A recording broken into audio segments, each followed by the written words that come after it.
Welcome back guys. Let us discuss 10th question of exercise 7.3. ये question एक बहुत ही इंपॉर्टेंट क्वेश्चन है, not only from the point of view of CBSE but as well as JEE Main and JEE advance. इसमें मैं एक बहुत ही इंपॉर्टेंट कॉन्सेप्ट डिस्कस करूंगा, तो बिल्कुल ध्यान से देखिएगा इस वीडियो को. तो ये क्वेश्चन है, in how many of the distinct permutations of the letters in Mississippi do the four eyes not come together. तो इस तरह से जब भी क्वेश्चन आता है, दे डोंट कम टुगेदर और दे ऑल कम टुगेदर, मतलब एक साथ में सारे हैं या एक साथ में सारे नहीं हैं. वो लेटर्स भी हो सकते हैं, वो नंबर्स भी हो सकते हैं, कुछ भी इस तरह से क्वेश्चन बन सकता है. तो उस तरह के क्वेश्चंस में हम जो कॉन्सेप्ट अप्लाई करते हैं वो करते हैं बॉक्स मेथड. इसी एक्सरसाइज का जो 11th क्वेश्चन है उसका सेकंड पार्ट भी सेम कॉन्सेप्ट पे बेस्ड है. ठीक है, तो एकदम ध्यान से देखिएगा. ये क्वेश्चन काफ़ी कॉमन है, स्कूल में भी इस तरह के क्वेश्चन आते हैं. तो देखिए ये क्वेश्चन हम सॉल्व कैसे करेंगे. पहले मैं लिख लेता हूँ ये लेटर मिसिसिपी. अब मैं इसमें काउंट कर लेता हूँ कितने लेटर्स हैं. अगर आप काउंट करेंगे तो आपको पता लगेगा देयर आर टोटल 11 लेटर्स. और यहाँ पे मैंने क्या किया, एस 4 टाइम्स आ रहा है, तो मैंने 4 टाइम्स 4 लेटर्स हैं एस, 4 लेटर्स हैं आई, 2 लेटर्स हैं पी के और 1 लेटर है एम. टोटल सम करेंगे तो 11 लेटर्स हैं. तो ये मैंने इन्फॉर्मेशन यहाँ पे लिख ली. ठीक है, उसके बाद में अब हम क्या करेंगे, ये इन्फॉर्मेशन क्यों लिखी है. अब यहाँ पे अगर आप नोटिस करेंगे आइडेंटिकल लेटर्स हैं कुछ, तो यहाँ पे जो कॉन्सेप्ट यूज होएगा वो यूज आएगा आइडेंटिकल ऑब्जेक्ट्स का परम्यूटेशन. बेसिकली हम अरेंजमेंट कैसे करते हैं वो कॉन्सेप्ट ये है, number of ways to arrange n objects in n boxes. अगर डिफरेंट ऑब्जेक्ट्स होती है तो बोलते हैं एन फैक्टोरियल.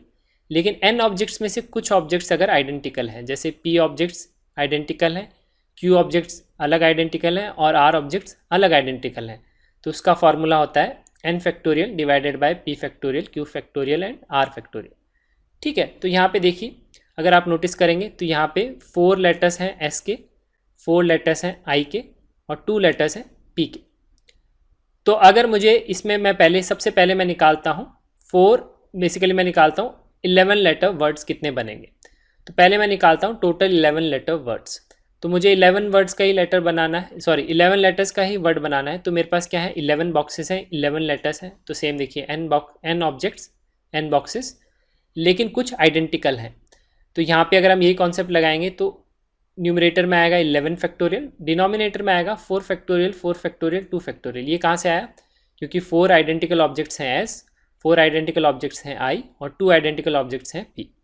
तो इस तरह से हम आइडेंटिकल ऑब्जेक्ट्स का परम्यूटेशन करते हैं. ठीक है, सीबीएसई में इसी तरह के क्वेश्चंस आते हैं जब हमको सारे डिजिट्स को ही यूज़ करना होता है, क्योंकि आइडेंटिकल ऑब्जेक्ट्स में सिलेक्शन का कॉन्सेप्ट सीबीएसई में नहीं है. ठीक है, तो इसी तरह से हम ये कॉन्सेप्ट लगाते हैं. तो अब इसके बाद में हम करेंगे इसकी कैलकुलेशन. इसकी कैलकुलेशन करेंगे तो आएगा 11 10 9 8 7 6 5, 4 फैक्टोरियल पे हम रुक जाएंगे ताकि हम 4 फैक्टोरियल को डिनोमिनेटर में से कैंसिल आउट कर सकें. आपको मेरे ख्याल से डिवीजन ऑफ फैक्टोरियल की कैलकुलेशन आती होगी. ठीक है, फिर हम ये इवेल्युएट कर लेंगे तो ये वैल्यू आएगी 34,650. तो इसका मतलब टोटल 11 लेटर वर्ड्स हो गए इतने नंबर्स. ठीक है, तो अब मैं यहाँ से कैलकुलेशन हटा देता हूँ और मैंने वो फार्मूला भी हटा दिया है. तो आप वो फार्मूला नोट डाउन कर लीजिए, क्योंकि मैं आगे नेक्स्ट कॉन्सेप्ट जब मैं डिस्कस करूँगा, अब मैं बॉक्स मेथड डिस्कस करूँगा, तो वहाँ पे भी वो फार्मूला मैं फिर से यूज़ करूँगा, क्योंकि यहाँ पे क्या है, आइडेंटिकल ऑब्जेक्ट्स हैं. तो अब मेरा जो क्वेश्चन है मुझे निकालना है 4 आईज नॉट कम टुगेदर. तो मैं वो लेटर वर्ड्स निकालूंगा जब 4 आईज आएंगे कम टुगेदर. तो based on this restriction I will find the total 11 letter words. तो टोटल 11 लेटर वर्ड्स में अगर मैं वो सब्ट्रैक्ट कर दूंगा जब चारों आई साथ में है, तो मुझे क्या मिल जाएगा, वो 11 लेटर वर्ड मिलेंगे जब चारों आई साथ में नहीं है, क्योंकि या तो चारों आई साथ में हो सकते हैं या चारों आई साथ में नहीं हो सकते. ठीक है, तो हम 4 आई टुगेदर इस टाइप के क्वेश्चंस में हम क्या करते हैं. तो बॉक्स मेथड क्या है अब मैं यहाँ पे डिस्कस करता हूँ. देखिए, तो कभी भी कोई भी ऑब्जेक्ट्स, यहाँ पे 4 आई भी हो सकते हैं, यहाँ डिफरेंट लेटर्स भी हो सकते हैं, जिनको हमको एक साथ में प्लेस करना है, तो हम उसको डाल देते हैं एक बॉक्स में. तो इस बॉक्स में मैंने चारों आईज को प्लेस कर दिया. ठीक है, ये हमेशा ध्यान रखिए, जिनको एक साथ रखना है उनको डालेंगे एक बॉक्स में. इस बॉक्स में डालने का मतलब है हम इसको एक लेटर की तरह ट्रीट करेंगे. हम इसको 4 लेटर्स की तरह ट्रीट नहीं करेंगे, सिर्फ एक लेटर की तरह ट्रीट करेंगे. और जो रिमेनिंग लेटर्स हैं, टोटल 11 थे तो बच के कितने, 7 लेटर्स. तो मैं यहाँ पे 7 बॉक्सेस और बना लेता हूँ. उन 7 बॉक्सेस में मैंने एक रैंडम अरेंजमेंट कर लिया रिमेनिंग लेटर्स का. 4 एस है और 2 पी है और 1 एम है. ठीक है, अब हम क्या करते हैं, तो पहला स्टेप होता है हमको इस कंप्लीट करने का कि जब 4 आईज टुगेदर हैं तो उसके केस में क्या करते हैं, हम इन 8 बॉक्सेस को अरेंज करेंगे. ठीक है, इन 8 बॉक्सेस को या 8 लेटर्स को अरेंज करेंगे। मैंने बोला ना इसको हम क्या ट्रीट करेंगे, एज 1 लेटर। तो पहले हम क्या करेंगे, इन 8 बॉक्सेस को अरेंज करेंगे। लेकिन इसमें आप नोटिस करोगे ये 4 बॉक्स आइडेंटिकल हैं, ये 2 बॉक्स आइडेंटिकल हैं, ये एक ही बॉक्स है, इसमें कुछ भी आइडेंटिकल नहीं है ना, ये सिंगल बॉक्स है, और यहाँ पे भी आइडेंटिकल नहीं है। तो अब 8 बॉक्सेस को अरेंज करेंगे, तो हम लिखेंगे 8 बॉक्सेस को अरेंज करने के लिए क्या लिखेंगे, 8 factorial divided bye 2 factorial and 4 factorial, क्योंकि ये आइडेंटिकल हैं। जो मैंने फॉर्मूला पीछे डिस्कस किया वही फॉर्मूला मैंने यूज़ किया। अब अगर मैंने इन 8 बॉक्सेस को अरेंज कर लिया तो इसमें सारे नंबर्स वही बनेंगे जब सारे आई साथ में ही है, क्योंकि ये बॉक्स अगर यहाँ पे आ गया दोनों एस के बीच में तो भी क्या होगा, वही बनेगा 11 लेटर वर्ड, लेकिन उसमें भी क्या होंगे, आई साथ में होंगे।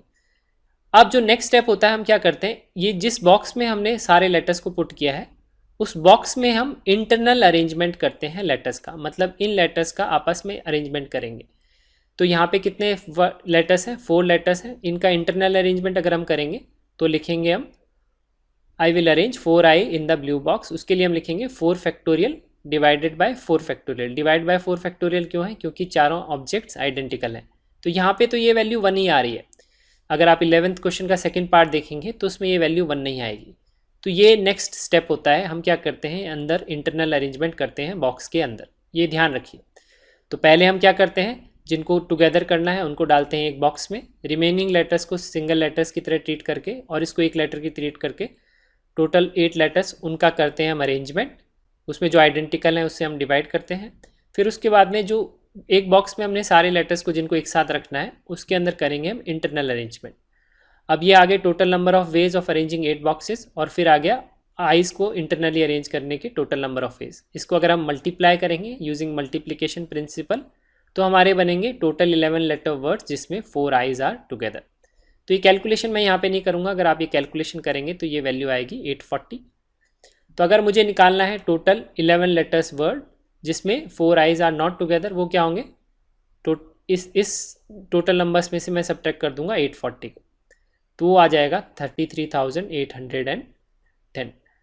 तो ये बॉक्स मेथड यूज आता है जब हमको सारी ऑब्जेक्ट्स को एक साथ, एक कोई भी नंबर ऑफ ऑब्जेक्ट्स हो सकती हैं उनको एक साथ रखना है, तब ये कॉन्सेप्ट यूज आता है, या फिर उन सारी ऑब्जेक्ट्स को एक साथ नहीं रखना है।